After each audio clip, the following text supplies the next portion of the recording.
प्रिय छात्र, Hindi online class के लिए आप सबका स्वागत है। पिछले अवधि में मैंने आपको मोबाइल का बोलबाल गद्य पाठ का पहला भाग पढ़ाया था। मैं विश्वास करता हूँ आप सब लोग पहला भाग को समझे होंगे।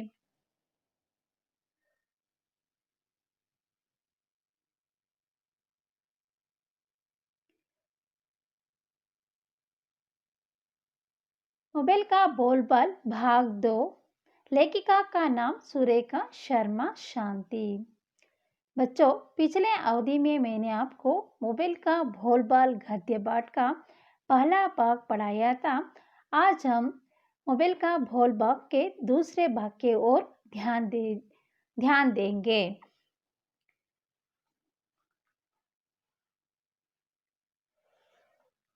मोबाइल का बोलबाल का पहला भाग में मोबाइल का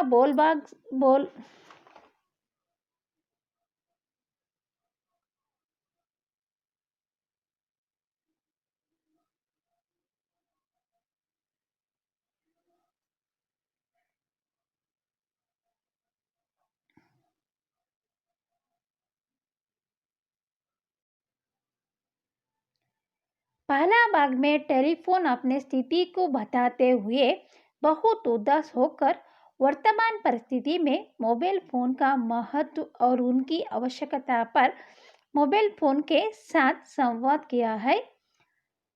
टेलीफोन ने अपने आज की परिस्थिति के कारण मोबाइल इस तरह समझकर उसे दूषित करते हुए संवाद किया है। उसे सावधानी से समझाना मोबाइल फोन चाहता है। उसका संवाद आगे हम देखेंगे बच्चों।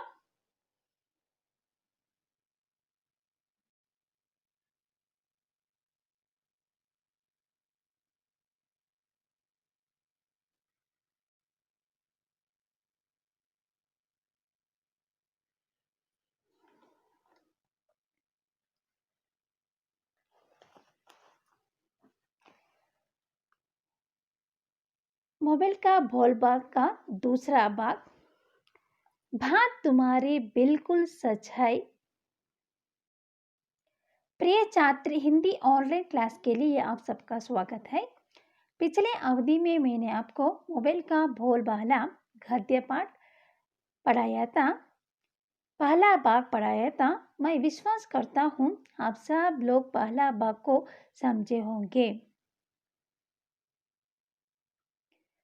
आज हम मोबाइल का बोलबाल गद्य पाठ का दूसरे भाग के ओर ध्यान दीजिए बच्चों। शीर्षक मोबाइल का बोलबाल भाग 2। लेखिका का नाम सुरेखा शर्मा शांति। पहला भाग में टेलीफोन अपने स्थिति को बताते हुए बहुत उदास होकर वर्तमान परिस्थिति में मोबाइल फोन का महत्व और उनकी आवश्यकता पर मोबाइल फोन के साथ संवाद किया है। अपने आज की परिस्थिति का प्रमुख कारण मोबाइल फोन है। इस तरह समझकर टेलीफोन ने मोबाइल को दूषित करते हुए संवाद किया है, लेकिन मोबाइल फोन ने टेलीफोन को सावधानी से समझाना चाहता है। आगे देखेंगे बच्चों।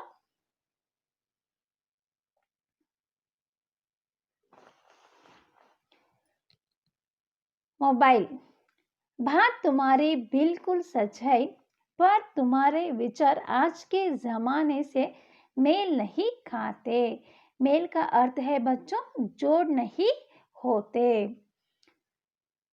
अब तुम वक्त के साथ चलना सीखो। मोबाइल फोन ने टेलीफोन को वास्तव स्थिति को बताना चाहता है बच्चों। तुम जो कह रहे हो वो सब बिल्कुल सही हो। ಬಿಲ್ಕುಲ್ ನೀನು ಏನು ಹೇಳ್ತಾ ಇದೀಯಾ ಅದೆಲ್ಲ ಸರಿಯಾಗೇ ಇದೆ. ಹಿಂದೆ ನಿನ್ನನ್ನು ಜನ ಎಲ್ಲ ತುಂಬ ಇಷ್ಟಪಡ್ತಾ ಇದ್ರು. ನಿನಗೆ ನಿನ್ನದೇ ಆದಂಥ ಒಂದು ಸ್ಥಾನಮಾನ ಇತ್ತು, ಆದರೆ ಈಗ ಅದು ಇಲ್ಲ. पर तुम्हारा विचार आज के ज़माने से मेल नहीं खाते. ಆದರೆ ಈಗಿನ ಒಂದು ಪರಿಸ್ಥಿತಿ, ಈಗಿನ ಒಂದು ಸನ್ನಿವೇಶ ನಿನ್ನ ಜೊತೆಗೆ ಅದು ನಿನ್ನ ಒಂದು ವಿಚಾರದಲ್ಲಿ ಜೋಡಣೆ ಆಗ್ತಾ ಇಲ್ಲ. ಅದೇ ರೀತಿಯಾಗಿ ಇರಬೇಕು ಅಂದ್ಕೊಳೋದು ತಪ್ಪಾಗುತ್ತೆ. ನೀನು ಆ ರೀತಿಯಾಗಿ ಬಯಸಬಾರ್ದು. ನೀನೇನು ಮಾಡಬೇಕು, ಮುಂದುವರಿಬೇಕು. ನಾನು ಹಿಂಗೆ ಇರಬೇಕು, ನನಗೆ ಇದೇ ಸ್ಥಾನಮಾನ ಬೇಕು ಅಂತ ಯೋಚನೆ ಮಾಡೋದು ಅದು ನಿನ್ನ ತಪ್ಪು ತಿಳುವಳಿಕೆ ಅಂತ ಹೇಳ್ಬಿಟ್ಟು ಮೊಬೈಲ್ ಫೋನ್ ಏನು ಮಾಡ್ತದೆ, ಟೆಲಿಫೋನ್ಗೆ ತಿಳಿಸೋಕ್ಕೆ ಪ್ರಯತ್ನ ಪಡ್ತಾಯಿದೆ. अब तुम वक्त के साथ चलना सीखो. ಈ ಸಮಯಕ್ಕೆ ಸಂದರ್ಭಕ್ಕೆ ತಕ್ಕಂತೆ ನಾವೇನು ಮಾಡಬೇಕು, ನಮ್ಮ ಪರಿಸ್ಥಿತಿಯನ್ನು ಬದಲಾವಣೆಯನ್ನು ಮಾಡ್ಕೋಬೇಕು.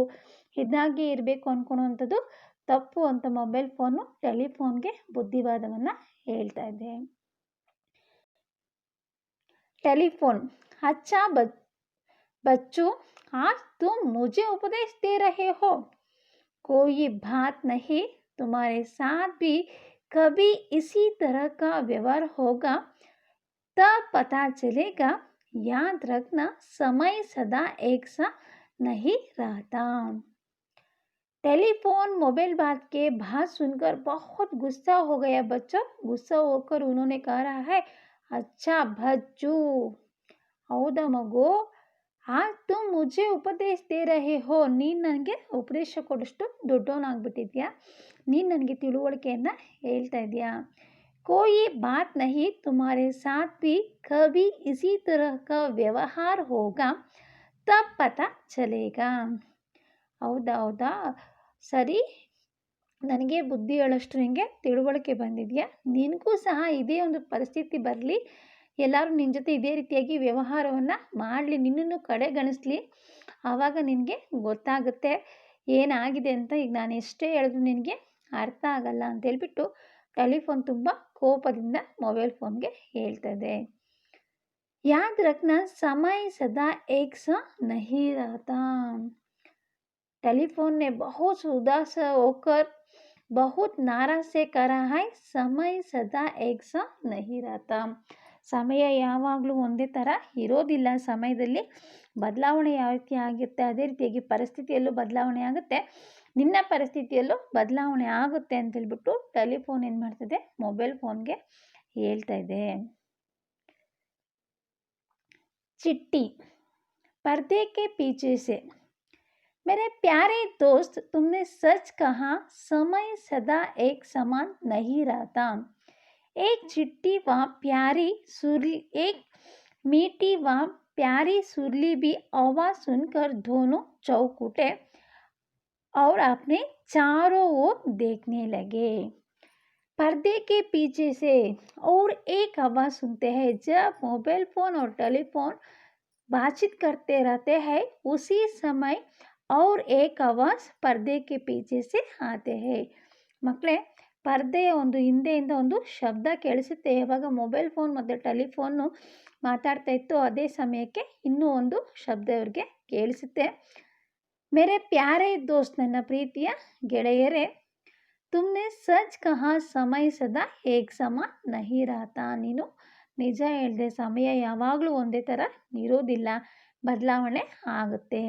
ಏಕ್ ಮೀಟಿ ವ ಪ್ಯಾರಿ ಸುರ್ಲಿ ಸಿ ಆವಾಜ್ ಸುನ್ಕರ್ ದೋನೋ ಚೌಕುಟೆ. ತುಂಬ ಸ್ವೀಟಾಗಿರೋಂಥ ವಾಯ್ಸು, ತುಂಬ ಸಿಹಿಯಾಗಿ ಅವ್ರಿಗೆ ಅದು ಕೇಳಿಸ್ತು. ಎಲ್ಲರಿಗೂ ಆಶ್ಚರ್ಯ, ಚಕಿತ್ ಹೋನ, ತುಂಬ ಆಶ್ಚರ್ಯದಿಂದ ಟೆಲಿಫೋನ್ ಮತ್ತು ಮೊಬೈಲ್ ಫೋನ್ ಏನು ಮಾಡುತ್ತೆ, ಈ ಒಂದು ಶಬ್ದವನ್ನು ಕೇಳಿಸ್ಕೊಳುತ್ತೆ. और अपने चारों ओर देखने लगे. जब आवाज़ आई तब मोबाइल फ़ोन और टेलीफोन ने क्या किया, चारों ओर, ಎರಡು ಏನು ಮಾಡುತ್ತೆ, ನಾಲ್ಕು ಕಡೆಯೂ ಎಲ್ಲ ಕಡೆ ಎಲ್ಲಿಂದ ಶಬ್ದ ಬರ್ತಾ ಇದೆ ಅಂತ ಹೇಳ್ಬಿಟ್ಟು ಎಲ್ಲ ಕಡೆಯೂ ನೋಡುತ್ತೆ. आगे बढ़ेंगे बच्चों.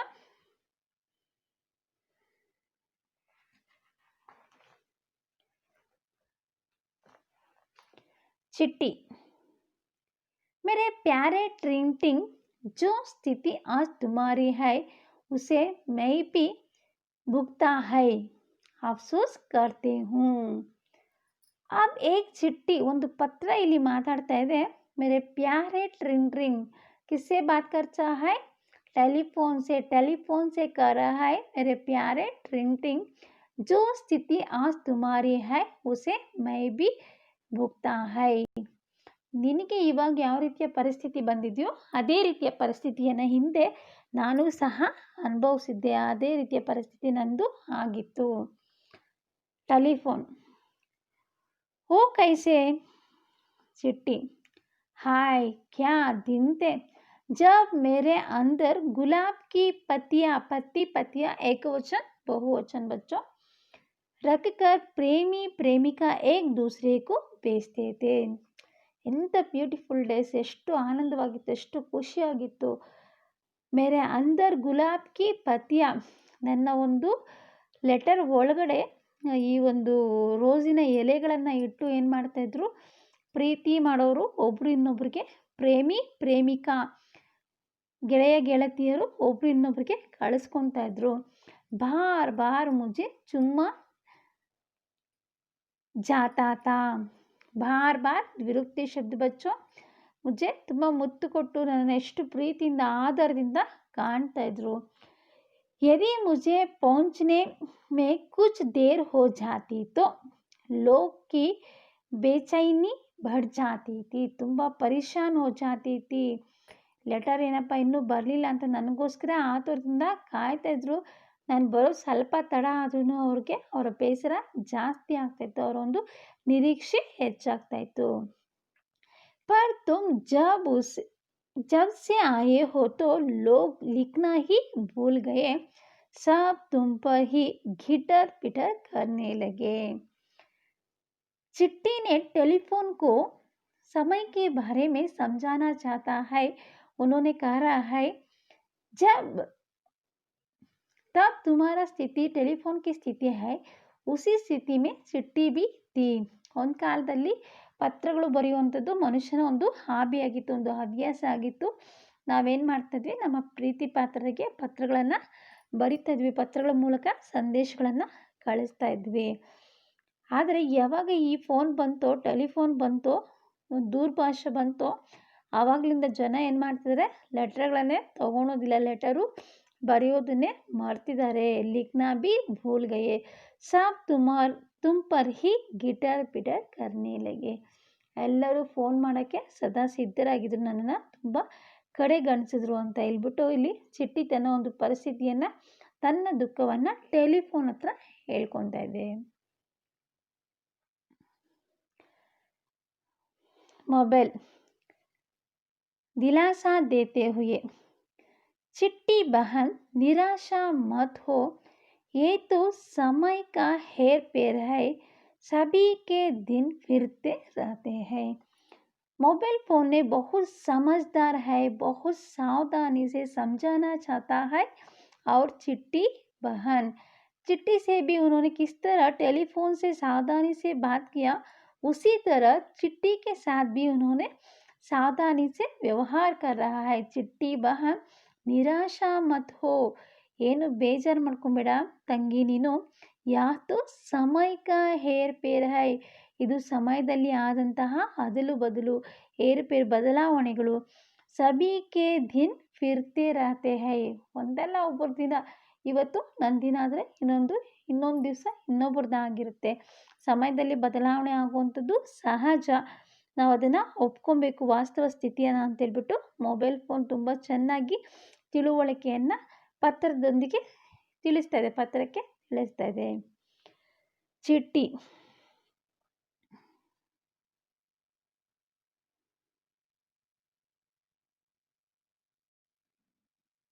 चिट्टी, यही तो मैं कहती हूँ भैया, तुम्हारे आने पर टेलीफोन भाई को दुख नहीं मानना चाहिए, बल्कि खुशी खुशी आपका स्वागत करना चाहिए.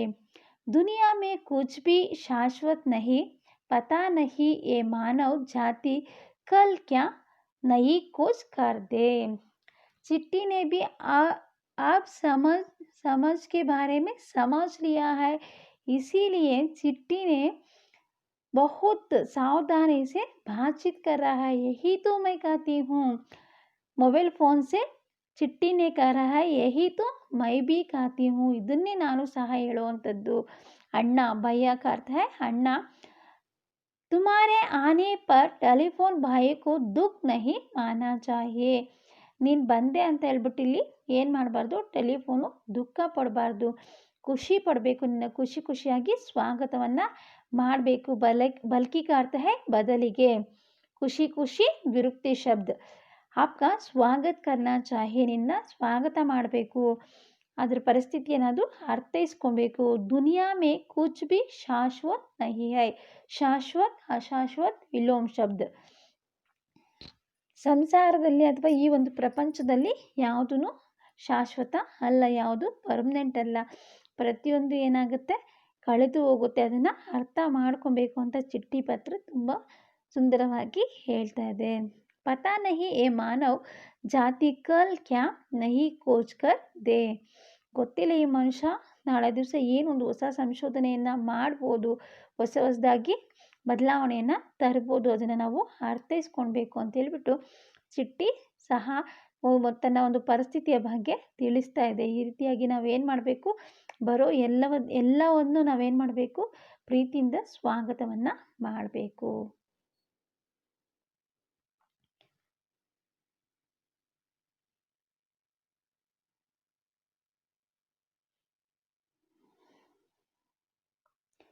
मोबाइल, तुम सत्य कह रही हो।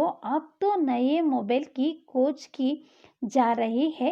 उसमें बात करने वाले व सुनने वाले एक दूसरे को देख भी सकते हैं।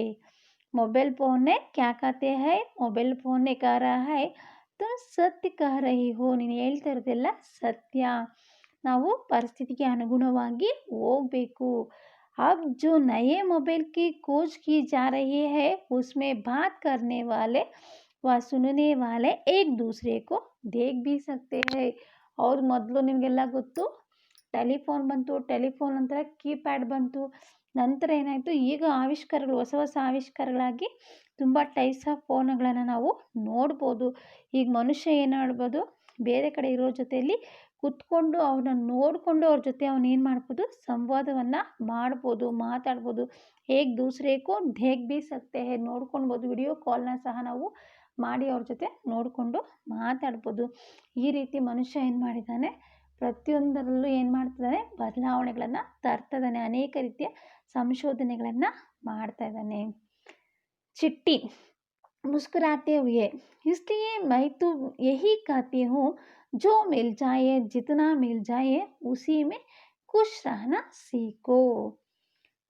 चिट्टी ने बहुत खुश से यह कह रहा है, मुस्कुराते हुए कह रहा है, इसलिए मैं तो यही कहती हूँ. ಅದಕ್ಕೋಸ್ಕರನೇ ನಾನು ಹೇಳುವಂಥದ್ದು, ಯಾವುದು ಪರ್ಮನೆಂಟ್ ಅಲ್ಲ. ಒಂದು ಕಾಲದಲ್ಲಿ ಜನ ನಮ್ಮನ್ನು ತುಂಬ ಗೌರವದಿಂದ ಕಾಣಿದ್ದಾರೆ, ಬದಲಾವಣೆ ಬಂದಾಗ ಅದನ್ನು ಅವರು ಸ್ವಾಗತ ಮಾಡಿದ್ದಾರೆ. ಅದನ್ನು ನಾವು ಅರ್ಥ ಮಾಡ್ಕೊಬೇಕು ಅಂತ ಚಿಟ್ಟಿ ಪತ್ರದಲ್ಲಿ ಹೇಳ್ತಿದೆ. ಜೋ ಮಿಲ್ ಜಾಯೆ ಜಿತ್ನಾ ಮಿಲ್ ಜಾಯೆ ಉಸಿ ಮೇ ಖುಷ್ ರಹನಾ ಸೀಖೋ. ಏನು ಸಿಗುತ್ತೋ, ಎಷ್ಟು ಸಿಗುತ್ತೋ ಅದರಲ್ಲಿ ನಾವು ಖುಷಿಯನ್ನು ಪಡಬೇಕು. ಅತಿಯಾಸೆಯಿಂದ ದುಃಖವನ್ನು ಪಡಬಾರ್ದು. ಇರೋ ಪರಿಸ್ಥಿತಿಯನ್ನು ಅರ್ಥೈಸ್ಕೊಬೇಕು ಅಂತ ಚಿಟ್ಟಿ ಟೆಲಿಫೋನ್ಗೆ ಬುದ್ಧಿವಾದವನ್ನು ಹೇಳ್ತಾ ಇದೆ. ಮೊಬೈಲ್ और चिट्टी की बातें सुनकर टेलीफोन ने अपनी स्थिति को समझा और मुस्कुराकर दोनों को गले लगा लिया. अब टेलीफोन को वास्तव स्थिति पता चला. ಇವಾಗ ಟೆಲಿಫೋನ್ಗೆ ತನ್ನ ಒಂದು ಸ್ಥಿತಿ ಏನು, ಹೌದಲ್ವಾ, ಪಾಪ ಲೆಟರ್ನ ಮೊದಲು ಜನ ಎಷ್ಟು ಇಷ್ಟಪಡ್ತಿದ್ರು, ನಾನು ಬಂದಮೇಲೆ ಅದರ ಒಂದು ಮಹತ್ವ ಹೋಯ್ತಲ್ಲ ಅಂತ ಅದಕ್ಕೆ ತುಂಬ ಅರ್ಥ ಆಯಿತು. ಇವಾಗ ಮೊಬೈಲ್ ಫೋನ್ ಬಂದಿದ್ದಕ್ಕೆ ನನ್ನ ಈ ಪರಿಸ್ಥಿತಿ ಆಗಿದೆ, ನಾಳೆ ದಿವಸ ಮೊಬೈಲ್ಗಿಂತ ಭಿನ್ನವಾಗಿ ಇನ್ನೇನಾದರೂ ಬರ್ಬೋದು, ಅದು ಇದೇ ಸ್ಥಿತಿಯಲ್ಲಿ ಮುಂದುವರಿಯಲ್ಲ ಅಂತ ಆ ಒಂದು ಸ್ಥಿತಿ ಟೆಲಿಫೋನ್ಗೆ ಅರ್ಥ ಆಯಿತು. ಅದು ತುಂಬ ಖುಷಿಯಾಗಿ ಅರ್ಥೈಸ್ಕೊಂಡು ಆ ಒಂದು ಸಂಯಮದಿಂದ ಏನು ಮಾಡುತ್ತೆ, ಟೆಲಿಫೋನ್ ಏನು ಮಾಡುತ್ತೆ, ಚಿಟ್ಟಿನೂ ಮತ್ತು ಮೊಬೈಲ್ ಫೋನನ್ನು ಗಲೆ ಲಗಾದಿ ಅಂದರೆ ಆಲಿಂಗನವನ್ನು ಮಾಡಿಕೊಂಡು ಖುಷಿ ಪಡುತ್ತೆ. जैसे ही गले मिले तो मोबाइल पर रिंगटोन बज उठी. जिंदगी एक सफ़र है सुहाना, यह कल क्या हो किसने जाना. ಈ ಒಂದು ಜೀವನ ಅನ್ನೋವಂಥ ಒಂದು ಪ್ರಯಾಣ, ಒಂದು ತುಂಬ ಸುಂದರವಾದ ಪ್ರಯಾಣದಲ್ಲಿ ಯಾವಾಗ ಏನಾಗುತ್ತೆ ಅಂತ ನಾವು ಹೇಳೋಕ್ಕೆ ಸಾಧ್ಯ ಇಲ್ಲ ಅನ್ನೋವಂಥ ಒಂದು ರಿಂಗ್ ಟೋನು ಮೊಬೈಲ್ ಫೋನಲ್ಲಿ ಬಂತು. ಧೀರೆ ಧೀರೆ ಪರ್ದಾ ಗಿರ್ತಾ ಹೈ, ನಿಧಾನಕ್ಕೆ ಪರದೆ ಕ್ಲೋಸ್ ಆಗುತ್ತೆ. ಈ ಮೂರು ಚಿಟ್ಟಿ ಮತ್ತು ಟೆಲಿಫೋನ್ ಮತ್ತು ಮೊಬೈಲ್ ಫೋನ್ನ ಕಾನ್ವರ್ಜೇಷನ್ ಇಲ್ಲಿಗೆ ಮುಗಿಯುತ್ತೆ, ಸಂವಾದ ಇಲ್ಲಿಗೆ ಮುಕ್ತಾಯ ಆಗುತ್ತೆ.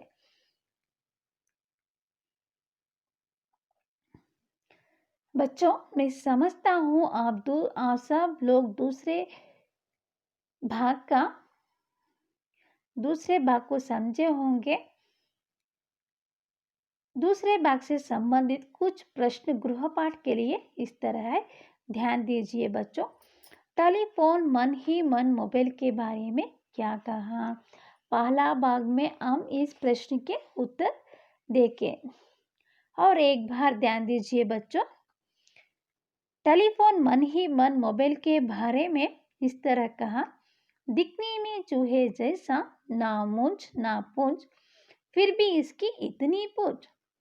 चल दूर हट सा मुझसे, आकर बैठ गया मेरे पास, तेरी औकाती क्या है मेरे सामने। इस तरह टेलीफोन ने कहा। दूसरा प्रश्न है, टेलीफोन की बातें सुनकर मोबाइल ने क्या कहा? यह प्रश्न भी हम पहला अवधि में देखे हैं बच्चों, और एक बार पुनरावर्तन करेंगे। मोबाइल फोन ने, क्या हुआ भाई, मैंने तो तुम्हें कुछ कहा भी नहीं, तो गुस्सा क्यों हो रहे हो? मुझसे कोई गलती हो गई क्या? मैं माफी चाहता हूँ, तुम मेरे बड़े भाई हो। इस तरह मोबाइल फोन ने कहा। बच्चों, अब तीसरी प्रश्न है, पर्दे के पीछे से चिट्टी ने क्या कहा? पर्दे के पीछे से चिट्टी ने, मेरे प्यारे दोस्त, तुमने सच कहा, समय सदा एक समान नहीं रहता। इस तरह कहा। चिट्टी ने मुस्कुराते हुए क्या कहा? चौथा प्रश्न है बच्चों। चिट्टी ने मुस्कुराते हुए क्या कहा? चिट्टी ने मुस्कुराते हुए इस तरह कहा, इसलिए मैं तो यही कहती हूँ, जो मिल जाए, जितना मिल जाए, उसी में खुश रहना सीखो। इस तरह कहा। बच्चों, तुम इन प्रश्नों का उत्तर आपके पुस्तक में लिख लीजिए। मैं समझता हूँ दूसरा भाग को, मोबाइल का दूसरा भाग, इस गद्य पाठ को आप समझे होंगे। धन्यवाद।